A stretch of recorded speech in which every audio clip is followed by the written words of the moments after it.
So Hare Krishna everyone, welcome back to my YouTube channel. So guys, ये थी मेरी कल की टू डू लिस्ट जिसमें से मेरा इतना सब कुछ कंप्लीट हो चुका है। ये मैथ्स का जो इंटीग्रेशन वाला टास्क है, ये मेरा आज का था, वो मैंने कल शिफ्ट कर दिया है। सो आज नहीं हो पाया है। कल इसलिए शिफ्ट कर दिया बिकॉज मुझे अभी बायोलॉजी भी पढ़नी है। बायोलॉजी क्यों पढ़नी है? मैं तो एक जी एस्पिरेंट हूँ। बट गाइस, मैंने पीसीएम भी ले रखी है। तो मेरा 27 मार्च को बायो का एग्जाम है जिसके लिए मुझे प्रिपेयर करना है। इसलिए मैं आज जो बचा हुआ टाइम है उसमें बायोलॉजी पढ़ूंगी। इसकी वजह से मैंने ये मैथ्स इंटीग्रेशन की मिस्टेक्स का रिव्यू कल शिफ्ट कर दिया है। तो ये हम कल करेंगे। एंड दिस इज माई कल की टू डू लिस्ट जिसमें से जितना भी होगा मैं कल आपको बताती हूँ।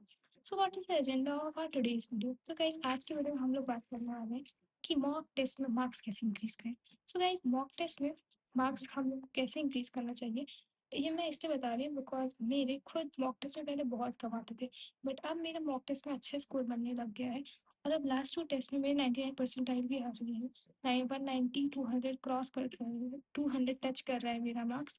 तो जो मैंने सारे अभी मेरे जो मैंने मॉक टेस्ट दिए रखे हैं जैन अटम के बाद, उन सारे के मैंने एनालिसिस डाला है हुआ है अपने शॉर्ट्स पे, तो आप लोग वहाँ से भी देख सकते हैं। तो guys, first thing what we have to keep in mind is formulas. तो गाइस, बहुत ज़्यादा इंपॉर्टेंट है कि हमें सारे फॉर्मूला याद होने चाहिए। बिकॉज कुछ क्वेश्चंस बहुत ज़्यादा इजी होते हैं बट हम उनको नहीं मिल पाते क्योंकि बस हमें फॉर्मूला नहीं याद होता है। और आप लोग अगर ये करते हो कि अगर फॉर्मूला नहीं याद है तो उस समय आप मॉक टेस्ट के वक्त गूगल पे सर्च कर लेते हो, वहीं से देख लेते हो। That's very wrong. हमें सारे सारे फॉर्मूले टिप पे याद होने चाहिए। तो फॉर्मूला से याद करने के लिए बेस्ट है कि तुम यार ऐसे फॉर्मूला शीट्स बना लो, शॉर्ट नोट्स बना लो, जिससे तुम ना हर मॉक के पहले रिवाइज कर लो। और अगर तुम्हारे पास शॉर्ट नोट्स नहीं है तो तुम मुझे बोलना, मैं अगले वीडियो में दे दूंगी। तो फिर तुम फिजिक्स के लिए ना शॉर्ट नोट्स के लिए एडिडिटी के शॉर्ट नोट्स के कर सकते हो डाउनलोड, बहुत ईजी है। और तुम्हें टेलीग्राम पे कहीं भी शॉर्ट नोट्स या फॉर्मूला शीट्स मिल जाएंगी।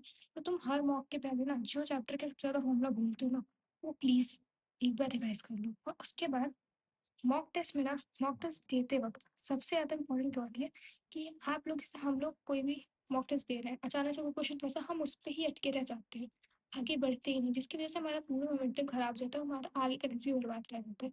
इसलिए ना हमेशा टू राउंड अप्रोच लगाओ, जो कि मैथॉन को जो लोग अनूप सर के स्टूडेंट्स हैं उन्हें पता होगी टू राउंड अप्रोच क्या होती है। टू राउंड अप्रोच क्या होती है कि अगर आप लोग को मैं पहली बार में ना, आप फर्स्ट राउंड में वही क्वेश्चन करो जो आपको बहुत अच्छे से आते हो, और फिर आप सेकंड राउंड में ना वो क्वेश्चन करो जो आपको थोड़े थोड़े आते हैं, पता है कि हाँ ऐसा बहुत ही टफ क्वेश्चन है, उनको छोड़ते जाओ, नहीं हुए हैं तो छोड़ते जाओ, लास्ट में टाइम बचेगा तो करना।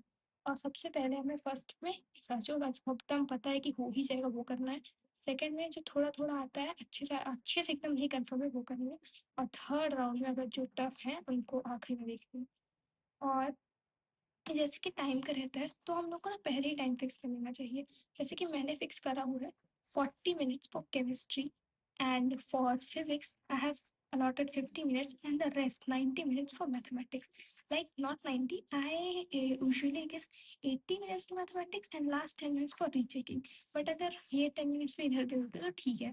बट ऐसे हमारा तुम लोग अपना अपना डिसाइड करो, अपनी सब्जेक्ट्स की स्ट्रेंथ और वीकनेस के हिसाब से अपना अपना टाइम डिसाइड कर सकते हो। And the most important thing and the best thing which I have learned throughout this journey कि मिस्टेक नोटबुक इज मस्ट। कि मतलब तुम हर टेस्ट में जो जो गलतियाँ कर रहे हो या फिर जो जो गलतियाँ तुम मतलब यूजली करते रहते हो, उन सब क्या एक मिस्टेक नोटबुक बना। ये है मेरी मिस्टेक नोटबुक, जैसे कि ये रहा। मैं इसमें सारी मिस्टेक्स लिखती हूँ सारे मॉक टेस्ट के एनालिसिस के बाद। मॉक एनालिसिस बहुत ही ज़रूरी है क्यों, ताकि इसमें तो मिस्टेक्स पता चले, उन मिस्टेक्स को एक जगह लिख के रखो। हर टेस्ट से पहले ना इनको रिवाइज करो, जैसे मैं रिवाइज करती हूँ। ये मेरे मैथ्स के मिस्टेक्स और मेरी फिजिक्स की मिस्टेक्स हैं, ये ऐसे मैंने फिजिक्स की भी लिख रखी है। इसी तरह मैंने केमिस्ट्री की भी लिख रखी है। मैं तीनों सब्जेक्ट्स की मिस्टेक्स को लिख रखा है ताकि हर मॉक के पहले मैं इनको रिवाइज करती हूँ, जिससे मैं ना अगले मॉक टेस्ट में ऐसी मिस्टेक ना करूँ। So this was all what I do for my mock test, and you can also do this. और अगर तुम्हें ना पता करना है कैसे करते हैं एनालिसिस मॉक टेस्ट का, और तुम नहीं कर पाते हो अच्छे से, तो तुम जाके ना मैथॉन गो पे अनूप सर की एक वीडियो देख लो। अनूप सर ने उसमें बहुत ही अच्छे से बता रखा है कि किसी भी मॉक टेस्ट का एनालिसिस कैसे करना है। बिकॉज टेस्ट दे तो देते हैं बट हम लोग एनालाइज नहीं कर पाते हैं, जिससे ना हम कभी भी उसको हम अपनी गलतियाँ पहचान नहीं पाते हैं और मार्क्स को इंक्रीज नहीं कर पाते हैं। तो इसलिए हाँ, कोई मॉक टेस्ट देना ही ज़रूरी नहीं है, उसका एनालिसिस उससे भी ज़्यादा ज़रूरी है। So guys, this was all for today's video. Thank you for watching and subscribe कर दो यार। ऑल द बेस्ट फॉर अपने अटेम्प्ट।